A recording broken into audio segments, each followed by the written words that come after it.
So today we're going to be talking about why and who needs to submit a Tier 2 report. SARE Title III under the Federal Emergency Planning and Community Right to Know Act, established October 17th, 1986, requires that facilities submit a Tier 2 report to their state, their LEPC, and their fire department. Who must submit is indicated under 40 CFR Part 37010. And it states that if you must comply with OSHA and have an MSDS or SDS now for a hazardous chemical, and if either of the following is met, you must submit a Tier 2 report. It states that an EHS chemical is present on your facility at any one time in the previous year, greater to or equal the threshold planning quantity or 500 pounds, whichever is least. There are different chemicals under the EHS, which is the extremely hazardous substances found on the EPA's list of lists. If it is an EHS with a threshold planning quantity below 500 pounds, you must submit if you have that on site at any one time, aggregate, or 500 pounds, whichever is least. So different chemicals have different thresholds, such as sulfuric acid has a threshold of 500 pounds for a Tier 2 report, and chlorine gas, elemental chlorine, has a threshold of 100 pounds of chlorine if you have that on site at any one time. And if it is not an EHS chemical, then it is considered a non-EHS chemical and is present at your facility at any one time of 10,000 pounds or greater. So if you have a generator on site that has approximately 1,200 gallons of diesel fuel, that would equal your threshold of 10,000 pounds, and you must submit for that because that is stored on site. Also, depending on the state that you are, please check with your local state LEPC and fire departments for different amounts. Different areas in the country require different amounts to be submitted. This year, we have some updates for 2023. Most of them are in the state fields. So depending on the state that you're in, you will need to submit updated information. North Carolina has added a robust state application field, a state applicable field, as well as several others have changed. Alabama has updated them as well. As you go through the system and you validate your record, if anything is missing, it will definitely show, and I will show you where that occurs later on in the presentation. In order to log into ePlan to submit your Tier 2 report, the ePlan website is erplan.net or tier2.erplan.net. And when you get on the site, as you can see here, you will click on the online Tier 2 eSubmit, and that is for our industry folks. When I get on to my filing and important notices, just so you are aware, the 2023 Tier 2 report is due by March 1st, 2024 at 11:59 local time to that facility. If you're not aware, if you are in one of these states or counties, you must submit a Tier 2 report using ePlan. That's Alabama, Alaska, Florida, Georgia, Iowa, Mississippi, Montana, New York, North Carolina, South Carolina, and Tennessee, and many counties in Virginia as well as Warren County, Ohio. When we log in, we're going to be using our Access ID. If you forget your Access ID, which is either a 5 or 6-digit number that is dedicated to the facility and company, please use the Forgot Access ID and send us an email, and we will ship you the email or the Access ID. If you forgot your password, you use that as well. If you are a company that has never submitted a Tier 2 report in the history of your company, that is the only time you will request an account. If your facility has submitted a Tier 2 report in previous years, you will not use the request account, and you will use the Contact Us, which is at the top of this page, in order to email us with your information, and we will give you access to your ID. Once I log in, I am able to copy my data from a previous year into the current year. As you can see, my facility here, which is a fake facility, has multiple years of filed tier 2 reports dating back to 2010. So in the middle, I will use my copy data field in order to change my dates. So I will copy the 2022 data into 2023, and then I will just copy that data. Once I copy that data, it will automatically create the same exact files for the current year and have you able to submit that report. So I'm going to go through a few of the information places on this field on this site right now. I'm going to look at the top, the submission home, which is the previous place, which is this. This is the submission home. The tier 2 filing management, which is where you are right now seeing from this screen. The validate record, that is, if we don't have to change any information, we can click our validate record at any time to see any of the problems that we're having with our records.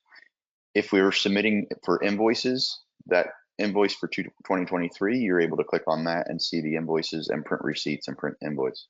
If you want to see previous years and how much you've paid, you can click the invoice history and that will bring back all that information.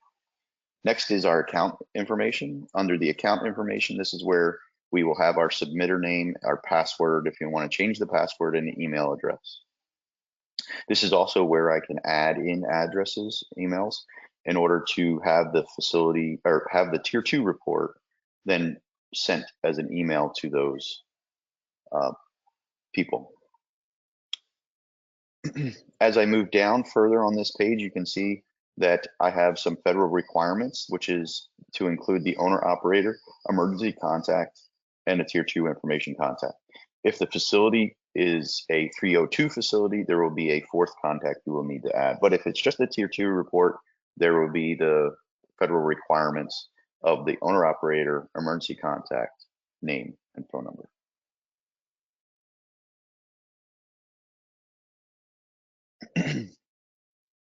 As I move further down, you can see my facility name. So I'm going to go to my ABCDEFG facility, but just so you have some information here at this time, I'll show you a little bit of this. So we also have the contact information. So if I click on anything that is blue, it will take me to a page or that page so I can edit that information, as well as the chemical information if I need to edit or delete. So in the previous year, you did not have diesel fuel on site at any one time.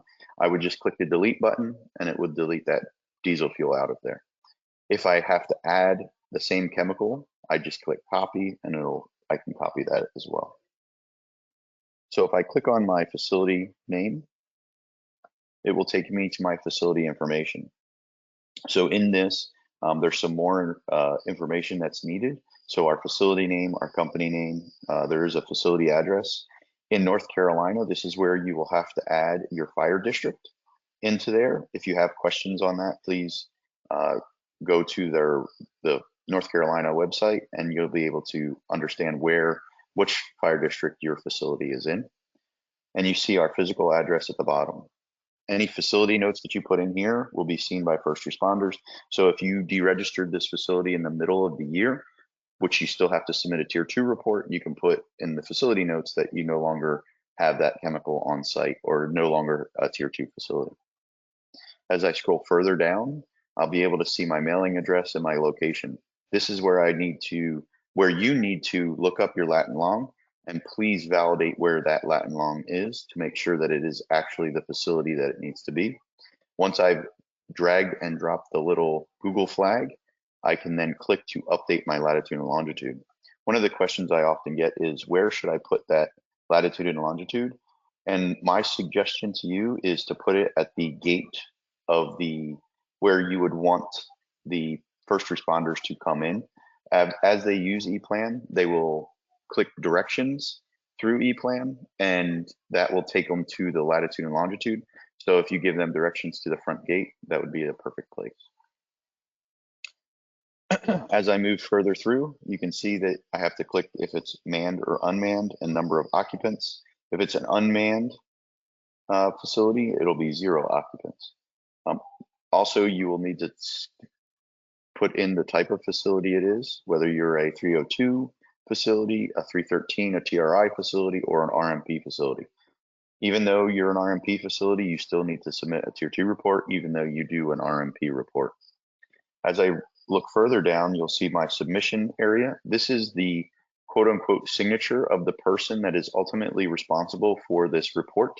It may be the person writing the report, but it ultimately is the owner operator or someone that is a representative of the facility that will submit. And that is the person that will, the name of the person that will need to be in there. As I click save and continue, it'll take me to my next page, which will be my facility information or identification. This is where you will have to have at least a Dun & Bradstreet and an NAICS code, but this is also where that you can put your TRI number if you're a TRI, an RMP number if you're an RMP, as well as some states will have automatic IDs in there, such as North Carolina and Florida, which you will not be able to edit, but you can still look at. As I move further down into my state fields, oh, I'm sorry, skip that. I'll come back to that. But under my documents tab, this is my place where I can upload my site safety plans, my site plans, and I can also upload any SDSs that are needed for the facility.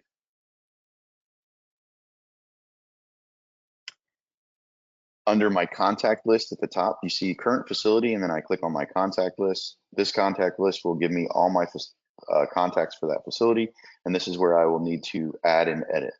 Make sure that your 24-hour contact number is someone that answers the phone 24 hours a day, 7 days a week, as well as not only that, but they also need to know and understand the chemical processes at the plant. It can't just be an answering service. It has to be someone to answer the phone. As I move forward into my chemical information, this is where my chemical details will come into, as such as my CAS numbers. We have now a drop-down lookup, as well as my chemical name. As you can see on here, it has EHS.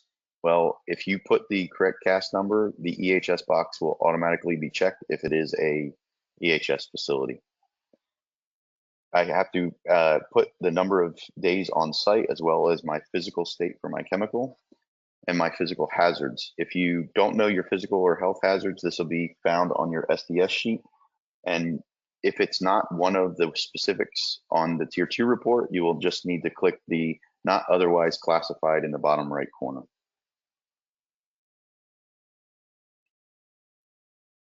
My storage locations. Under storage locations, this is where I can put the type of storage that the chemical is in.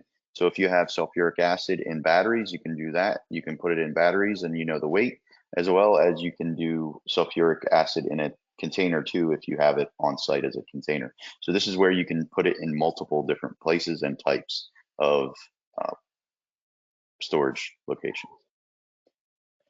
Under mixtures, you have the ability to put your mixture components in and have a percentage that exceeds 100%. And the reason why ePlan does this is you sometimes have a percentage range on the SDS sheet, and you're able to put the maximum range there so that it would be equal to 100%. When we get to the validation page, you will actually have the ability to, it'll warn you that there is a greater than 100%, but it's not going to make you change it and not validate it because of that. Now, as you can see here, this is when I was to validate my record. In the middle, on the second one, that cutting edge planning, you see that it says chemical is battery, and it says warning that it's above 100%, but it will pass all the checks. But the others are showing errors because that facility has multiple errors. So a facility emergency coordinator is required. So what I would just click on the add new contact, it'll take me to that facility and it'll allow me to add. As you can see, the rest of them have all passed their checks as I move forward. Once I click the upload my data to ePlan, it will take me to my facility, submit my facility information, and I will be able to check to see which validations have passed and which have not.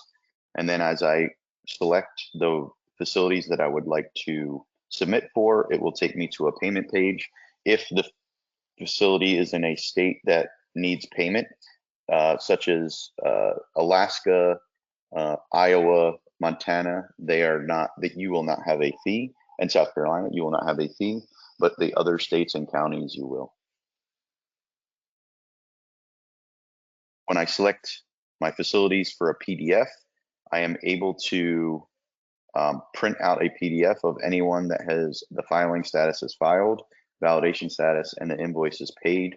I'm able to create a PDF that does not say draft on it, and I'm able to print that out or send it to people that I need to send it to.